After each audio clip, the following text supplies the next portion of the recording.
Hello. Before we begin, a quick note. The Bore You to Sleep podcast relies on you and sponsors, which means you will hear a quick advertisement before the beginning of tonight's episode. While the podcast is free, you are welcome to subscribe for just $2.99 per month, which supports the creation of this podcast and gives you an ad-free listening experience. Simply click the link in the show notes from your podcast app. Rest easy. What's new from Apple?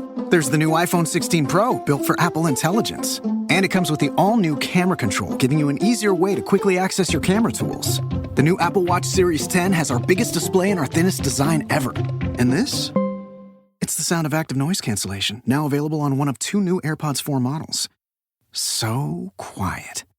Check out all of the new products and new features at apple.com. You can even buy yourself something new. See apple.com for product availability updates. Apple Intelligence coming this fall.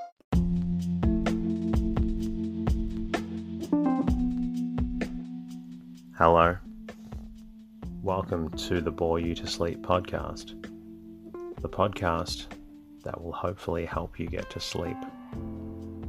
I am going to read an open source book, one that is not particularly interesting, but one that is hopefully boring enough to get you to sleep. Tonight's reading comes from Early Western Travels. Written by Reuben Gold Thwaites, this story is a collection of letters from travelers and their early Western journeys. My name is Teddy, and I aim to help people everywhere get a good night's rest. Sleep is so important, and my mission is to help you get the rest that you need. The podcast is designed to play in the background while you slowly fall asleep. For those new to the podcast, it started from my own struggles with sleep. I wanted to create a resource for others facing similar challenges, and I'm so grateful for the amazing community we have built together. This podcast is self-made and self-produced, which is why you'll hear a short ad at the beginning of each episode. These ads, along with the support from subscribers and patrons, enable me to keep delivering this podcast for free to those who need it. Thank you for everyone who took the time to reach out to me during the week, whether through the website or your podcast app. A special thanks, as always, to new subscribers via Spotify for podcasters and all existing Patreon sponsors. My goal is to keep this podcast free and accessible to everyone. As I mentioned, the quick ad at the beginning of each episode helps do that. It assists with generating financial support for the creation of the podcast. There are a few other ways you can contribute if you would like, simply by following the podcast in your app and leaving a comment. Become a subscriber for $2.99 a month, which of course also removes the Spotify ads. Simply click on the link in the show notes. And if subscribing is not possible, which I completely understand, it may not be for everyone, you can simply leave a review and rating in your podcast app. You're always welcome to say hello to me at boreyoutosleep.com. Now please take the time to sit back, relax, and enjoy the readings. Early Western Travels, 1748 to 1846, by Reuben Gold Thwaites. Preface to Volume 9. Had all the travelers from Great Britain who visited America during the early decades of the 19th century been so discriminating a temperament as the Scotchman whose work we republish, as Volume 9 of our series, Americans might have lacked that sensitiveness that arose from unjust and flippant portrayal and criticism of American manners. James Flint was of a good family, had been carefully educated and possessed a sound and just judgment, with capacity for philosophic insight. Coming to the United States to observe conditions, he depicts them with candor and goodwill. While confessing favorable preconceptions due to a personal liking for democratic institutions, our author does not omit the shadows in his pictures, but he presents them with such dispassionate fairness that the sting of criticism is removed. Flint was particularly interested in the Middle West. Therefore, after a brief sojourn in New York and Philadelphia, where he commented judiciously on all that made for a higher life of these two young cities, he followed the Great Western Thoroughfare which crossed Pennsylvania to Pittsburgh. Here he purchased a skiff and floated down the Ohio, occasionally landing to make visits and observations. From Portsmouth, he proceeded on a circuit through Ohio and Kentucky, settling at length at the Falls of Ohio, in the Indiana town of Jeffersonville. A resident at this place for several months, his investigation of Western conditions assumed a new phase. No longer the passing traveller, noting the novelties and peculiarities of the people, Flint began a systematic observation of American institutions in general, and particularly the political, social, and economic life of the Middle West. In his succinct but comprehensive study of the national constitution and local state governments, he anticipates de Tocqueville and Bryce. His comments upon the judicial system show an appreciation of the stern necessities of primitive justice, coupled with the law-abiding spirit characteristic of the Anglo-Saxon race. His notes upon the power of public opinion as a restraining force in political life, and upon the universal veneration for the Constitution, show that he discovered the fundamental principles underlying American political life. His comprehension of the historical development of the West is remarkable for keen insight and prophetic vision. He realized what the acquisition of Louisiana had meant in dispelling the dangers of a Western secession from the Republic, and showed that the true interests of the West allied her with Eastern markets. Looming large on the horizon, Flint discerned the second factor, which was to rend American life. The discussion of the Missouri Compromise had scarce begun, but already he saw that the nation could not always exist half slave and half free. In addition to his comments on this great social question, Flint throws much light on general conditions in the young West. He studies the spectacular drama of the camp meeting revival not only from the point of picturesqueness, but of educational and religious development. He realizes the need of the people for education, but appreciates the provisions made therefor in public lands. Throughout the West, he finds the saving remnant, people of culture and refinement who welcome strangers with hospitality, and are laboring to erect a worthy civilization in this newest community. The social equality everywhere evident among white pleases him, and he remarks not unkindly upon the general dislike for personal service that characterizes the ambitious West. His satire on the excess of the honorary titles of Major, Colonel, and Judge, as well as upon the readiness with which the land of liberty is vociferously proclaimed, is gentle and kindly, But all these features of Flint's work are secondary to his economic study. Not only did he prove himself a wise and trained observer, but he was a scientific economist, and had come to the United States for research material. At each stage of his travels, he sets forth the ratio between prices and wages, explains the industrial aspects and the prospects for emigrants.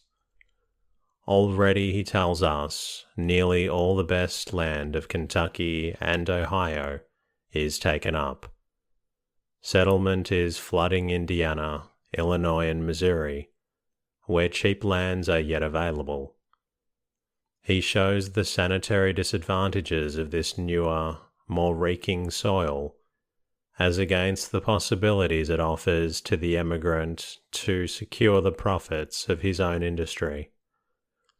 With keen indignation, he condemns the unsound banking system of the West, deprecates the booming of town sites and the log rolling in state legislatures.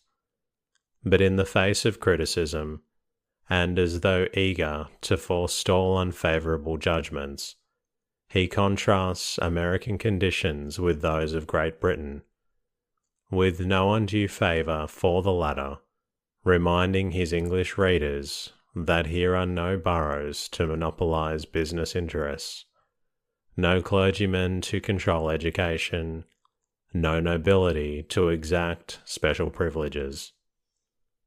I have never heard of any person who acts as justice of the peace, or who intermixes his addresses to the great objects of religious worship with the eulogy of the Holy Alliance.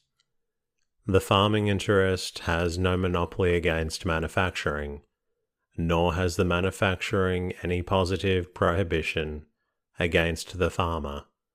Free industry is the dominating factor of American life, the keystone of its prosperity. In short, we have in Flint's letters a remarkable study of American life in the beginning of its new era, at the close of the Second War with England. Charitable, comprehending, thoughtful, he does not slur over national faults nor unduly praise local virtues. Dangers both financial and political are pointed out, but the basic principles of American society are distinctly and clearly laid bare, and the progress and possibilities of the New West revealed. In the present reprint, the original edition published in Edinburgh in 1822 has been followed, save that the Edina given in the latter have been omitted, as being composed of material of small present importance. Letters from America by James Flint. Letter 1. Voyage in Greenock to New York. Circumstances of passengers, arrival, etc. New York, July 10, 1818. As I have already informed you, I sailed from Greenock on the 24th of May last, in the American ship Glenthorne, still mine master, bound for this place. I observed that my fellow emigrants were much affected when about to take a final leave of their native land, some regretting the separation from their native soil, while others, mute and thoughtful, seemed to suffer under feelings of a more tender kind. To some, it may appear inconsistent in people to regret leaving their homes and their friends, while the emigration is voluntarily undertaken, but on this occasion the paradox will be explained, when their circumstances and views are taken into consideration. Of our party were 3 farmers with their families, whose leases were expired, all of them having declined engaging for a new term of years, two under the apprehension of seeing their paternal stock, and the savings of many years' industry, divided between the landholder and the collector of taxes. A native of Scotland who had resided several years in America returned with the intention of resuming business in the town where he was born, but the thick ranks of the necessities and half-employed population had closed on the place he had left. There was a widow with 2 children on her way to put herself under the protection of a brother in America. With us also were several of the labouring class whose utmost exertions could only procure the bare support of existence, and ploughmen who prudently refrained from marrying with £14 a year. In short, there was scarcely one of our number whose condition might not perhaps be bettered, or whose prospects could be rendered worse, by the change of country. In a voyage from Europe to America, most passengers may expect to be seasick. Nearly all of them on board the Glenthorne, on this occasion, suffered more or less. For my own part, I was never entirely free from it for more than 3/4 of the passage. This disease is dispiriting while it continues, but as it is believed to produce no permanent injury, but on the contrary is thought conducive to future health, the attack is not at all dreaded.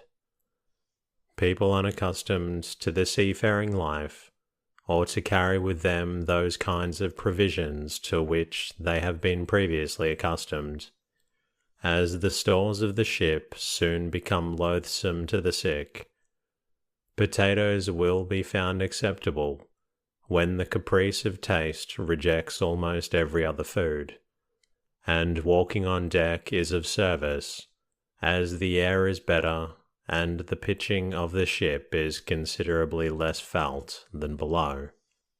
It is very improper to go to sea in crowded vessels, as epidemic diseases are engendered, and the most dreadful mortality is the consequence.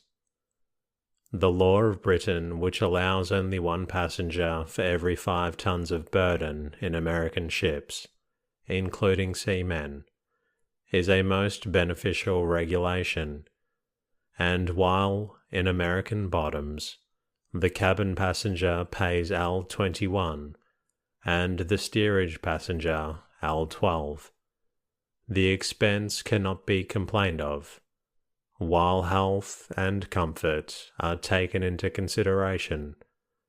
It is much to be regretted that the government of England does not extend its humane restriction to its own Canadian settlers, and to emigrants who sail for the United States in British ships. The 4th of July is celebrated by Americans as the anniversary of their independence, declared in 1776. The captain and seamen were disposed to be joyful in commemoration of this great event. The striped flag was displayed, guns and pistols were fired, accompanied with loud cheers. The passengers, no less enthusiastic, joined in the strongest expression of their devotedness to the democratic form of government. They indulged in such sentiments as a sincere wish that the United States may long continue exempt from that excessive corruption, as they thought, which had so long and so much degraded a large portion of the human race, and their avowed satisfaction at the near prospect of becoming people of the Republic. On the 8th, we came in sight of Long Island, and the highlands of New Jersey, a welcome occurrence to people who had been so long at sea. In the afternoon a pilot came on board. he informed us that the city was in great bustle, as the inhabitants were assembled to deposit the bones of General Montgomery, who fell at Quebec on the 31st of December, 1775. The remains of the patriotic leader were buried by the ministerialists without the fort, and were today interred by his grateful countrymen under the portico of St. Paul's Church, New York. We were sorry that it was not in our power to witness the solemnity. In the evening, we were off the point Sandy Hook. The smell of the new hay on the adjacent fields regaled us very agreeably. All seemed elated with joy. A bagpipe and 2 violins played by turns, and our young people danced on deck till a late hour. During this season of mirth, we were entertained by a sight, perhaps unequalled in the phenomena of a European climate. Some dense black clouds, which hung over Long Island, were frequently illuminated by flashes of lightning. It is in vain to attempt a description. About midnight we passed through the Narrows, and soon afterwards anchored on the quarantine ground, about 7 miles from New York. On the morning of the 9th of July, the inspecting surgeon visited us, allowed the anchor to be weighed. In this situation, we had a full view of the shores of Staten and Long Islands. The wooden houses are neat, and the orchards and natural woods have a thriving appearance. It would seem that the people here have a partiality to the Lombardy poplar, which grows to a great height, shooting up its branches nearly perpendicularly, assuming something of the appearance of a spire. The straight rows of these trees, so common here, have an insipid regularity and sameness, more like a file of armed soldiery than an ornamental grove. Some of the frame houses are painted red, those of the finest sort white. Ornamental railings are also painted white. To a European eye, these colours appear too glaring. The lands seen from the bay are sandy and poor. The first glimpse of the city of New York is by no means a distinct one. The buildings are much obscured by the forest of masts in front of them, and as the side of the town rises but gently inland, the houses in front conceal a great measure, those in the rear, so that the shipping and the numerous spires are the objects most distinctly seen. Before entering the port, we were boarded twice by agents from the newspaper offices. They inquired for British newspapers and generally for the news of Europe. They noted down the names of several of our passengers, which they intended to publish in the papers of the afternoon. There are no less than 7 newspapers printed in New York daily. The competition of these journalists is keen, and their industry seems to be great. We have experienced much good treatment from Captain Stillman. Every passenger is so sensible of this, that a committee of their number was requested to make public testimony of their esteem for him. We landed yesterday about noon, all in good health and spirits. During the voyage, passengers have experienced no kind of sickness, except that peculiarly incident to the sea. This letter cannot come immediately into the hands of all my friends. Most of them, I hope, will hear that I am arrived in this place in good health. Should you adopt any way of making this and any subsequent communications generally known to them, it will be very gratifying to me, and besides will relieve me of the labour of writing many letters, a labour dictated by the strongest ties of gratitude and affection, but one which is doubtful if I can accomplish to satisfaction of my own mind. Letter number 2. On entering New York, I was struck with its appearance. Streets lined with lofty trees, most of them the Lombardy poplar, which affords a very agreeable shade in hot weather. Indeed, they are so numerous that the newcomer, when he looks before him, is apt to suppose himself in the midst of a wood. The streets, with a few exceptions, are too narrow, and are deficient in sewers. Many parts of the town prevent me from thinking that it deserves the character of extreme cleanliness bestowed upon it.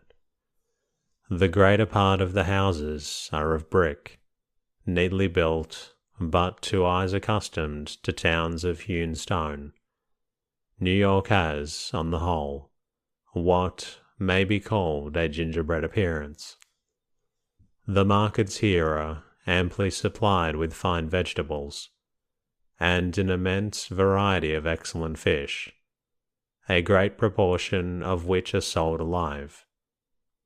Beef and pork are good, but the mutton and veal that I have seen are of inferior quality.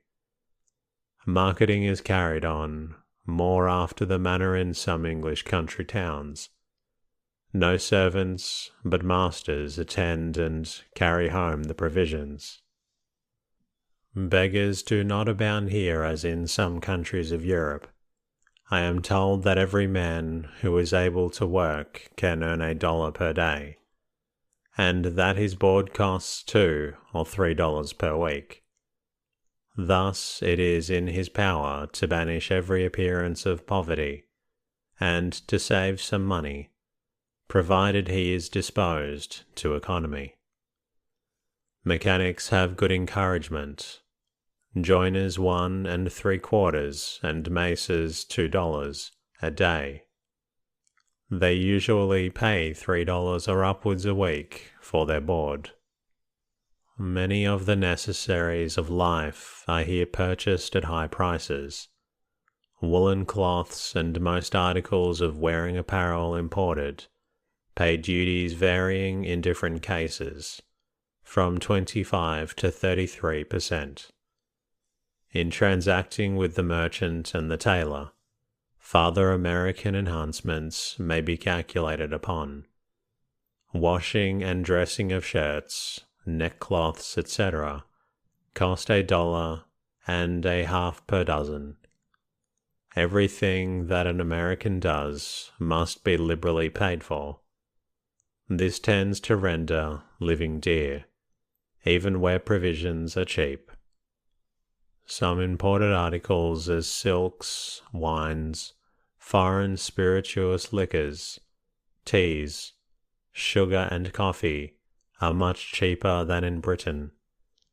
The difference of custom house duties is the cause of this. The condition of animals bespeak the great plenty of food that falls to their share. The horses employed in removing goods to and from the wharfs and in stagecoaches are fat and in high spirits.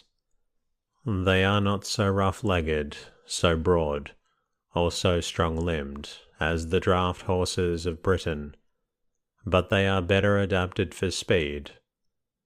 Hogs running in the streets are numerous, but they are not starvelings. I have seen several of them that would yield upwards of 300 pounds of pork without special feeding. Speaking of hogs, I would mention by the way that they are allowed to run at large for the purpose of cleaning the streets, an economical way of procuring scavengers, but one that leads to a commutation of nuisance rather than a final removal of it. Last night the heat was excessive, and not accompanied with a breath of wind. It was in vain that I thrust my head out at an open window to be cooled. The effluvia arising from the streets is, in a great measure, occasioned by a high temperature. I imagine that a copious evolution of phosphorized hydrogen gas goes on in such weather. I could not sleep till 3 or 4 o'clock.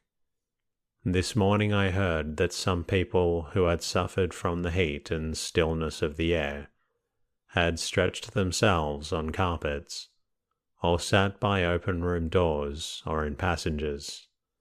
Nights so very oppressive are said to occur rarely. In high and inland parts of the country, they do not occur at all. This is not the most proper season of the year for Europeans arriving here. Yesterday and today, the heat has been excessive. The thermometer in the shade stood at 97.5 degrees. In such a degree of heat, it is imprudent to take much exercise.